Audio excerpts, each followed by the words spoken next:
सुन लो भाई। नरवाड़ा की कोर्ट में अपने हकों के लिए यहाँ बैठे मेरे किसान के, मेरा वर्ग के, मेरे बुजुर्गों, इससे बड़ा क्या दुख हो सकता है कि आज इस अंधी बहरी सरकार में वो किसान का, मेरा वर्ग तो धरती का सीना चीरकर लोगों का पेट भरने का काम करता है, वो 13 महीने तो पहले बॉर्डर पर बैठा रहा दिल्ली पर, और आज 10 महीने से यहाँ इस नरवाड़ा में बैठा। ज्यादा कुछ बताने की जरूरत नहीं है, सारी चीज अपने आप में दिखती और बताती है। लेकिन एक बात जो सबसे जरूरी है, जो मैं आपको कहना चाहता हूं, कि हमें इस बात को समझना होगा जो हम नहीं समझ रहे। और चौधरी छोटूराम जी, जिसको हम अपना भगवान मानते हैं, मैं कोई फॉर्मेलिटी नहीं कर रहा, मैं सीधा ही बातों पे आ गया हूं। चौधरी छोटूराम जिसको हम अपना भगवान मानते हैं, और वो हमारा भगवान, हमने तो बातें सुनी है, देखा तो नहीं उनको। वो ये कह के गया है, ऐ भोले किसान अपने की पहचान कर ले, अपने को पहचान ले। तो मैं आपसे ये कहना चाहता हूं, आप अपने की पहचान ही नहीं कर पाए, जिसकी वजह से दुखी हुए अंडो। सबसे जरूरी बात तो ये है मेरे हिसाब से, मेरे सोच से, अब समय आ गया है। आज मेरी सरदारी बैठी है यहाँ पे, मैं सबको राम राम प्रणाम करता हूं। आज मैं यात्रा क्यों निकाल रहा हूं? आज मैं यात्रा, मैं नांगल चौधरी से चला था,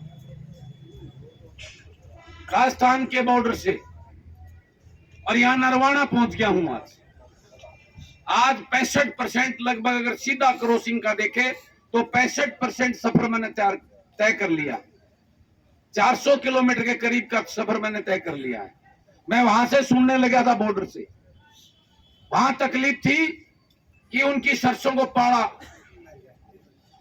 मार गया, सरसों की फसल खराब होगी, इसमें 50 से 60% का नुकसान था।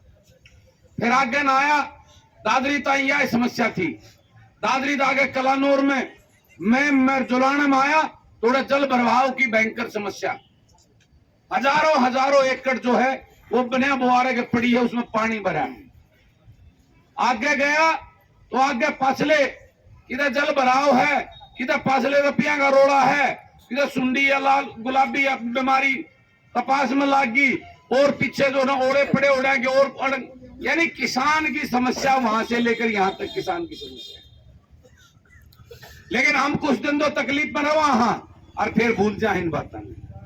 मैं आपसे पूछना चाहता हूं कि ये राजघराने हैं।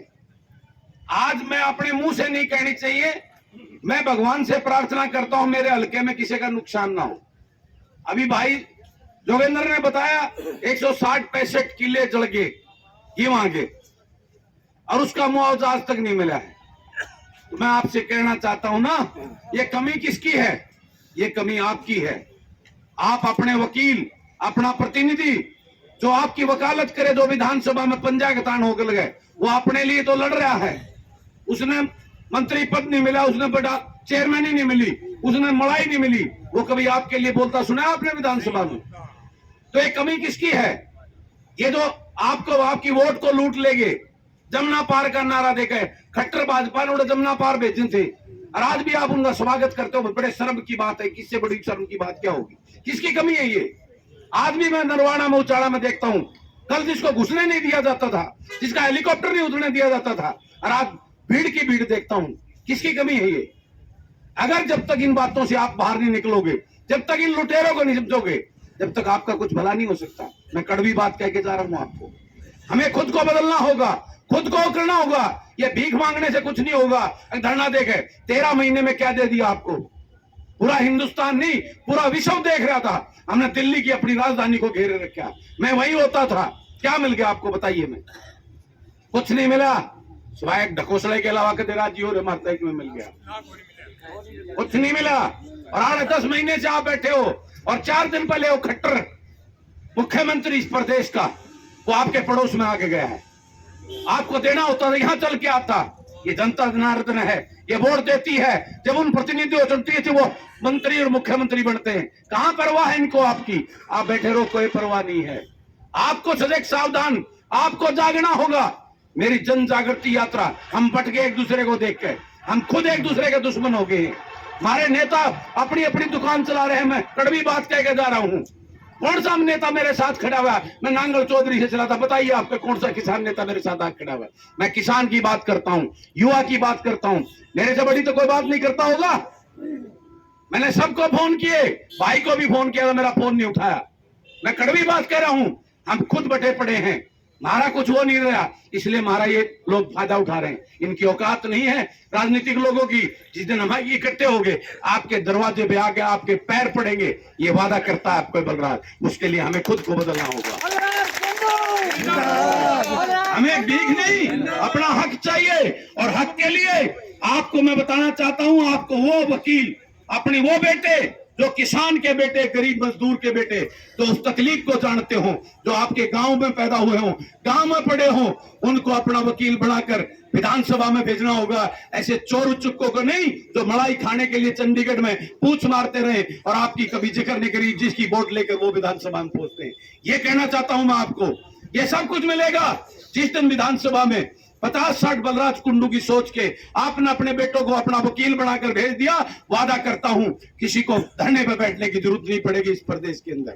आज इस प्रदेश में किसान धरने पे बैठा है, मेरा युवा धरने पे, आपके बच्चों की, आपके पोता पोती, दोता दोतियों की नौकरी नहीं है।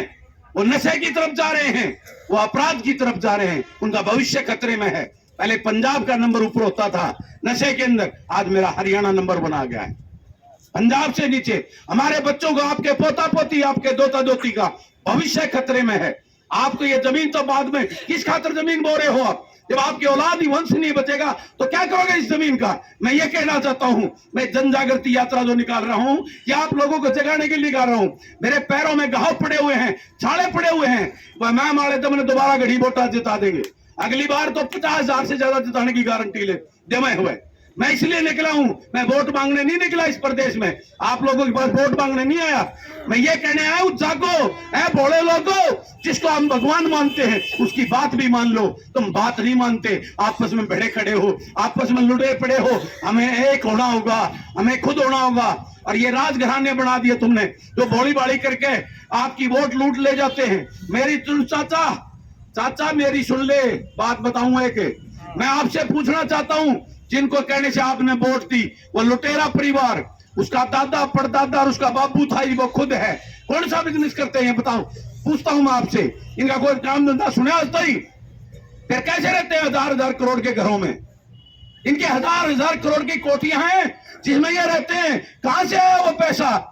ये पैसा इस प्रदेश को लूट लूट के, आपका पैसा है, लूट लिया और तुम फिर भोले बन के उनके सामने खड़े हो जाते हो। ये कहने आया है ये बलराज कुंडू, ये जन जागृति यात्रा इस प्रदेश को जगाने के लिए आया हूं। मैं अपने लिए नहीं आया, मैं तुम्हारे को जगाने आया हूं। तुम्हारे बच्चों का भविष्य खतरे में है, तुम तो खतरे में हो ही। किसान तो हमेशा से मरता आया है, उसकी कभी किसी ने सुध-बुध नहीं ली। आपके, अब आपके बच्चों का भविष्य खतरे में है, आपको जागना होगा, आपको जगाने आया है ये बलराज कुंडू।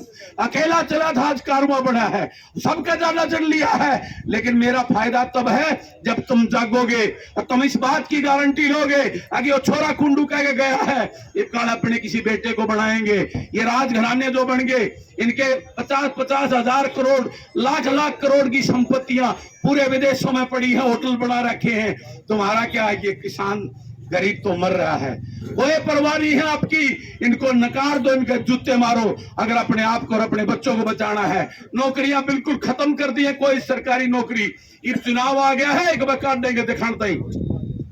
पिछला चुनाव आता जब भी काटी थी नौकरी, अरे फिर काट देंगे। तो तुम्हारे को बचाने के लिए और अपने बच्चों को एक बार एक दिखावा करने के लिए आपको जागना होगा, आपको सावधान होना होगा। इसलिए निकला है बलराज कुंडू जन जागृति यात्रा निकालने के लिए। और जिस दिन आप जाग गए, आपको धरना देने की जरूरत नहीं पड़ेगी। आप मेरे जैसे सोच के, बलराज जैसी कुंडू की सोच के 50-60 विधायक 90 हो जाता, फिर कहने के नहीं तो कम से कम 50-60 भेज दियो।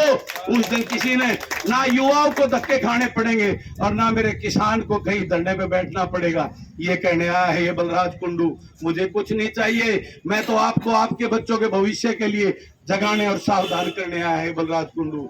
जब मेरी बात समझ में आ जा तो सोच लियो, ना सामने लौटती आना एक बार जरूर सोचियो।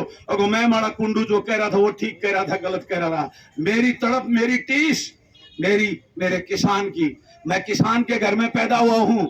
मैं एक छोटे से जमींदार के घर में 8 किले बांटते मेरे बाबू गांव है, 4 भाई, हम 2-2 किले आए हैं। खेत का हर काम कर रखा, हर तो जोड़ नहीं रखा। गांव में पैदा हो रहा हूँ, गांव के सरकारी स्कूल में पढ़ रहा हूँ। मंडासा मार के एक ट्रक लेके काम शुरू किया था, रात में खुद चलाता था ट्रक को।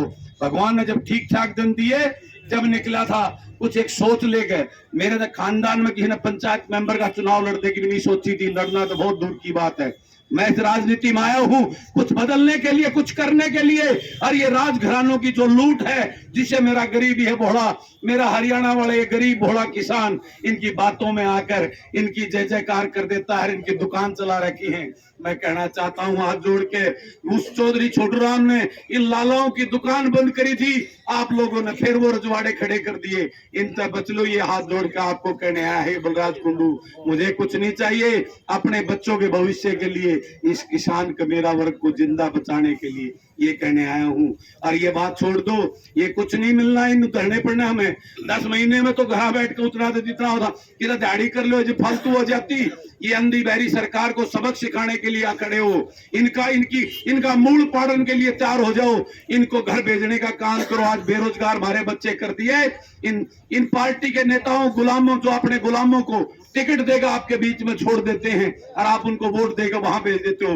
मैंने विधानसभा में देखा है, वो गूंगे बहरे बन के बैठे रहते हैं, सारी एक भी बात नहीं करते। और ये सत्ता पक्ष विपक्ष दोनों चूहे बिल्ली का खेल खेलते हैं, शेरो शायरी करते हैं, सिर्फ फोटो अखबार में छपने के लिए। सारी चिंता के लिए वहां कोई चर्चा नहीं होती विधानसभा में। ये देख के उस टीस और पीड़ा को लेके मैं इस प्रदेश में निकला हूं, इस प्रदेश वासियों को जगाने और युवाओं का साथ मांगने। और आपसे कहने आया हूं, इस प्रदेश में व्यवस्था परिवर्तन करनी होगी। ये सत्ता परिवर्तन का खेल, चेहरे बदल जाते हैं लेकिन व्यवस्था नहीं बदलती। आज महंगाई, लूट, भ्रष्टाचार, बेरोजगारी इस हरियाणा प्रदेश में चरम सीमा पर है। इसको बचाना होगा, उसके लिए आपको खड़ा होना होगा और उसके लिए व्यवस्था परिवर्तन।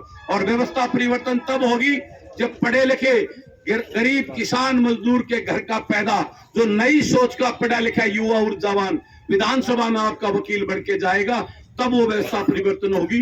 यही कहने आया हूं और वादा करता हूं आपकी आवाज को विधानसभा के सत्र में उठाने का काम करेगा आपका ये बेटा। लेकिन अकेला बलराज कुछ नहीं कर पाएगा।